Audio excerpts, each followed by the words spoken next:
2014 թվականի ողջ ընթացքում ուշադրության կենտրոնում էին ամենատարբեր իրավիճակների ու երևույթների մասին ազգային ժողովի պատգամավոր Կարեն Կարապետյանի կարծիքները, որոնք տեղ էին գտնում այս կամ այն թերթերում ու էլեկտրոնային մամուլում եւ տարածվում։ Կարեն Կարապետյանի կողմից անարձագանք չմնաց ամենաշատը քննարկված որևէ օրենք ու իրավիճակ, տնտեսական, քաղաքական եւ այլն։ Լրագրողներին ու առհասարակ ամենաշատը հուզող հարցերից գլխավորը տարբեր պաշտոններ զբաղեցնելու հետ էր կապված։ Կարեն Կարապետյանի անունը պարբերաբար շահարկվում էր տարբեր պաշտոնների նշանակման կամ ընտրման հավանականության հետ։ Բնական համարելով Կարեն Կարապետյանի անձի նկատմամբ նման ուշադրությունը անհաճո շահարկումները վերջնականապես դադարեցնելու նպատակով հայտարարություն տարածվեց Կարապետյանի գրասենյակի կողմից, որտեղ նշված էր մեջբերում եմ. Հարկ ենք համարում մեկ անգամ եւս հայտարարել, որ Կարեն Կարապետյանը այս պահի դրությամբ որևէ պաշտոնի հավակնություն չունի, ինչի մասին տեղյակ են շատ շատերը։ Կարեն Կարապետյանը մանրամասն ծանոթ է թե տարբեր լրատվամիջոցներում, թե սոցիալական ցանցերում ընթացող քննարկումներին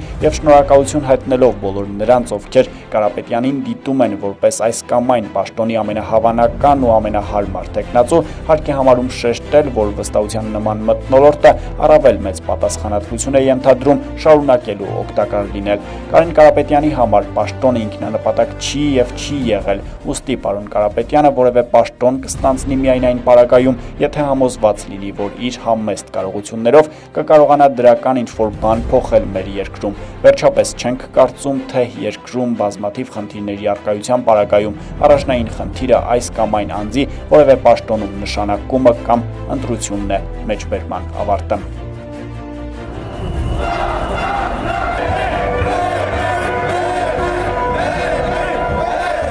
2014 թվականի ընթացքում ամենաշատը քննարկված հարցերից մեկը թերևս կൂട്ടակային կենսաթոշակի մասին օրենքն էր։ Կարեն Կարապետյանը թերթերից մեկին տված հարցազրույցի ընթացքում նշեց. պետք է ոչ միայն դե ֆակտո, այլև դե յուրե բացառել պարտադիր բաղադրիչը։ Ինչպիսի լուծում էլ առաջարկվի, հասարակության մի զգալի հատվածի համար առաջանալու է լուրջ ֆինանսական բեռ։ Միանշանակ համաձայն եմ, որ պետությունը պարտավոր է հոգ տանել իր քաղաքացիների վաղվա օրվա մասին։ Համաձայն եմ, որ կենսաթոշակային համակարգը, ինչպես եւ ցանկացած համակարգ բարելավման կարիք ունի, սակայն նաեւ վստահ եմ, որ ցանկացած պետություն առաջին հերթին պետք է հոգ տանի իր քաղաքացիների թե վաղվա, թե այսօրվա մասին։ Իսկ մեր իրականության մեջ մեծամասնության համար նույնիսկ ամենափոքր թվացող գումարի հավելյալ բեռը լրջորեն ազդելու է նրա ընտանեկան, առանց այն էլ մեղմ ասած համեստ բյուջեի վրա։ Այնպես որ պետության գերակա խնդիրն է նախ եւ առաջ զարգացնել տնտեսությունը, ավելացնել մարդկանց ու պետբյուջեի եկամուտները, որպեսզի մի կողմից հնարավոր լինի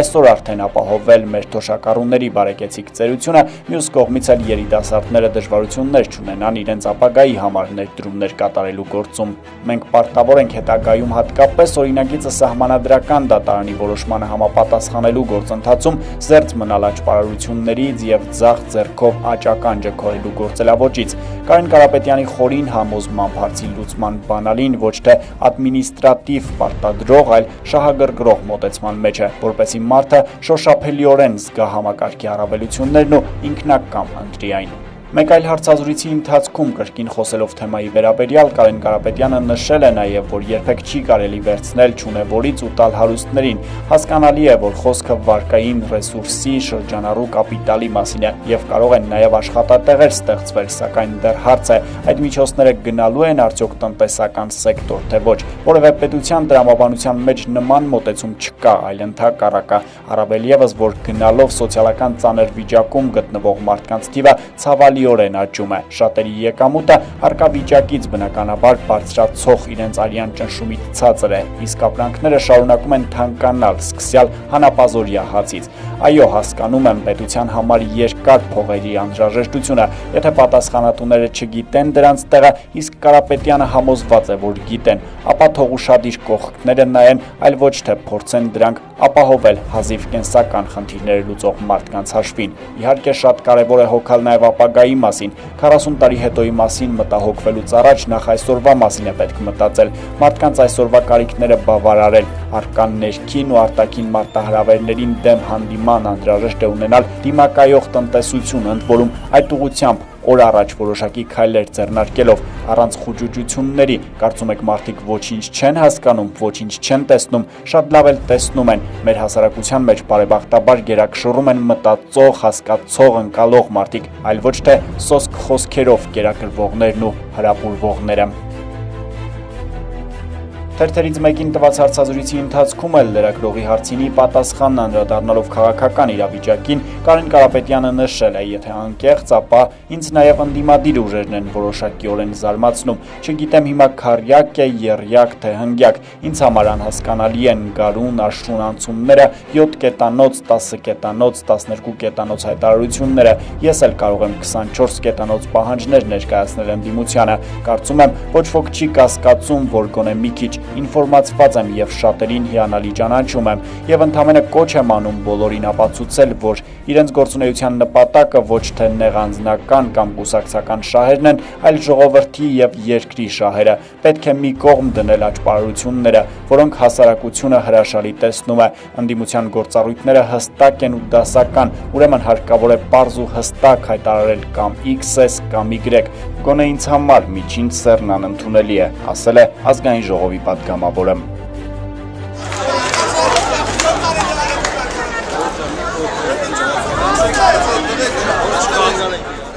Շրջանառության հարկի մասին Հայաստանի Հանրապետության օրենքում փոփոխություններ մտցնելու նախաձեռնության վերաբերյալ ևս լրատվամիջոցներին հետաքրքրել էր Կարեն Կարապետյանի կարծիքը։ Հարցազրույցներից մեկում անդրադառնալով փոփոխություններին Կարեն Կարապետյանը նշել է, որ շատ գովելի է ձգտումը հարկային դաշտ բերել ստվերում գտնվող խոշոր ձեռներեցներին, սակայն անթույլատրելի է այդ հարցը լուծել փոքր ու միջին բիզնեսի միջոցով։ Օրենքի այս փոփոխությամբ ըստ էության կոնֆլիկտ են հրահրում փոքր ու խոշոր բիզնեսի միջև։ Փաստացի հիմնական բեռը թողնելով փոքր ու միջին բիզնեսի վրա։ Եթե դիտարկենք վերջին 10 տարիների դինամիկան, ապա ոչ ճիշտ տնտեսական քաղաքականության արդյունքում փոքր ու միջին բիզնեսի շատ ներկայացուցիչներ ուղղակի կուլ գնացին խոշորներին, ավելին որոշ ոլորտներում ձևավորվեցին անթույլատրելի մենաշնորհներ։ Հիմա հնարավոր է նոր մսաղացի մեջ հայտնվեն փոքր ու միջին բիզնեսի ներկայացուցիչները, որևէ խնդիր ծածկելով կամ միակողմանի մեկնաբանություններ տալով հնարավոր չի լուծել։ Փոքր ու միջին բիզնեսի ներկայացուցիչները պատրաստ են նույնիսկ փոքրինչ ավել վճարել, միայն թե համապատասխան մարմինները անընդհատ չզզվեցնեն իրենց տարաբնույթ ստուգումներով ու փաստաթղթային քաշքշուկներով։ Այնինչ օրենքի այս փոփոխությամբ հարկային մարմնին տրվում են սուբյեկտիվ հնարավորություններ ու պատկերացնում եք, թե ինչ է սպասվում տասնյակ հազարավոր այդ մարդկանց, որոնց գերակշիռ մասը օբյեկտիվորեն տարրական պատկերացում չունի օրենսդրության նրբությունների ու խութերի մասին։ Ի վերջո նրանք չեն կարող բոլորը իրավաբան կամ տնտեսագետ լինել, ուստի հարկավոր է կոնկրետ լուծումներ գտնել, մասնավորաբար ցուցաբերել դիֆերենցված մոտեցում եւ որոշակի ոլորտներ տեղափոխել հաստատագրված հարկի դաշտ, խուսափելու ավելորդ քաշքշուկներից։ Այդ դեպքում մարդը հստակ կիմանա, որքան է վճարելու պետությանը եւ ըստ այդմ կիրականացնի իր գործունեությունը։ Մեկ այլ հարցազրույցի ընթացքում էլ խոսելով կրկին քաղաքականությունից Կարեն Կարապետյանը նշել է. «Ցավում եմ, բայց մեր իրականության մեջ քաղաքական պայքարը վերածվել է սոսկանձնական վիրավորանքների հարթակի, ինքդ ես հիմարը սկզբունքով եւ անձնական շահերի սպասարկման միջոցի, ուր հաճախ ընդամենը ստամոքսի խնդիր են լուծում, որն է քաղաքական հարաբերությունների ներկայիս հայկական մոդելը մեր քաղաքական որոշ ուժերի կամ գործիչների տեսանկյունից ինչ ենք ուզում ունենալ, իշխանություն, որի միակ խնդիրն է ուտել, պառկել, գիրանալ, ոմանց համար հատուկ ուզում եմ շեշտել, որ մեջբերում եմ Աթաբեկ Խնկոյանից թեկուս արմատները ոչնչացնելու հաշվին անհետևողական ընդդիմություն, որի գլխավոր խնդիրը ուտել, պառկել, գիրանալու համար իշխանության գալն է, իսկ հասարակությունը որևէ մեկը ուզում է լսել հասարակության կարծիքը, մտածել նրա մասին, երկրի մասին, իհարկե խոսքը բոլորի մասին չէ, ես տեսնում եմ եւ դիմադիր եւ ընդդիմադիր դաշտում մարդկանց, ովքեր ազնիվ են իրենց մոտեցումներում ու քայլերում, որոնք շատ հարգված են իմ կողմից, բայց եւ քիչ չեն այսպես կոչված թանի մեջ ընկած ճանճերը, որոնց գլխավոր խնդիրը ուրիշի ձեռքերով շագանակներ հանելն է, առկա իրավիճակում իրենցը փախցնելը, իրենց այս րոպեական հարցերը կարգավորելը։ Տղերք հանգստացեք, սա ձեր դաշտը չէ, ասել է Կարապետյանը։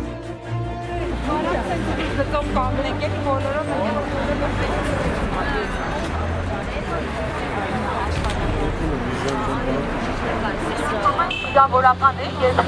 նախարարության աշխատակիցները ասում են, թե ընդհանրապես 12,000 կին է աշխատում, ինչ կլինի, որ իրենք էլ մի քիչ գումար ստանան։ Ներեցեք, բայց 12,000 մոր վերաբերյալ այդպիսի արհամարական կարգի արտահայտելը առնվազն անթույլատերի է Հայաստանի Հանրապետությունում, ով ունի ժողովրդավարական աճի խնդիր, ով ունի արտագաղթի խնդիր։ Ժամանակավոր անաշխատունակության նպաստների մասին օրենքում փոփոխություններ մտցնելու մասին եւս խոսեց Կարեն Կարապետյանը, խոսքը մի հարցի մասին է, որն ուղղակիորեն առնչվում է մեզ համար շատ ցավոտ դեմոգրաֆիկ խնդիրներին եւ փոխանակ շահագրգռելու ծննդաբերող մայրերին, որ կարողանան իրենց երեխաների կարիքները գոնե մի որոշ ժամանակ բավարարեն, բարբերաբար խոչընդոտներ ենք ստեղծում։ Ինչ վերաբերում է հնչող մոտեցումներին, թե բյուջեում փող չկա, ապա կարծում եմ, որ նույնիսկ տնտեսագիտության այբն ու բենը իրարից չտարբերողները լուրջ չեն ընդունում նման փաստարկները, շինարարությունից ու այլ ոլորտներից տանելու համար կա, ատկապների համար կա, տարաբնույթ գործուղումների ու ճոխությունների համար կա, իսկ մայրության նպաստների համար չկա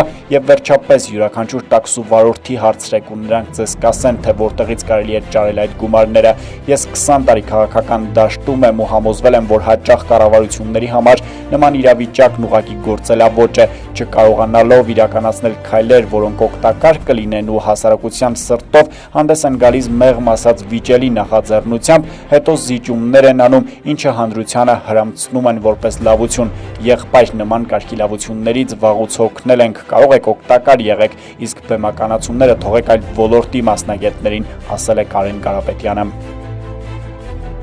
Տարեվերջին կրկին անդրադառնալով քաղաքականությանը Կարեն Կարապետյանը նշել է. ցավալիորեն այնպիսի տպավորություն ունեմ, որ մեր իրականության մեջ քաղաքական հարաբերություններն ու գործընթացները հաճախ որևէ տրամաբանության չեն ենթարկվում։ Իրավիճակը շատ ավելի նման է անձերի ինտրիգների, քան քաղաքական գործընթացների։ Ոչ մեկի իրավունք չի տրված սեփականաշնորհել քաղաքական դաշտը, առանձին անձինք պետք է գիտակցեն, որ քաղաքական դաշտում գտնվելով պետք է պահեն այդ դաշտի կանոնները։ Շատ դեպքերում մեզ մոտ գործում են ախպերավարի հարաբերություններ, ինչի արդյունքում մի շարք անհասկանալի ու անընդունելի գործընթացների ականատեսն ենք լինում։ Սա առաջին հերթին ձեռնտու է իշխանություններին, սակայն այսօր ոչ թե պետք է մտածել սոսկ սեփական անձի կամ ուժի ապագայի մասին, այլ այն մասին, որ հասարակությունը հերթական անգամ հիասթափվում է բոլորիցս։ Անթույլատրելի է հասարակությանը պատրաստել ինչ-որ գործընթացների, ապա նորից հիասթափեցնել։ Եթե այս ամենը փոխադարձ պայմանավորվածությունների արդյունք է, ապա այլ հարց է եւ դրան հարկ կլինի անդրադառնալ առանձին,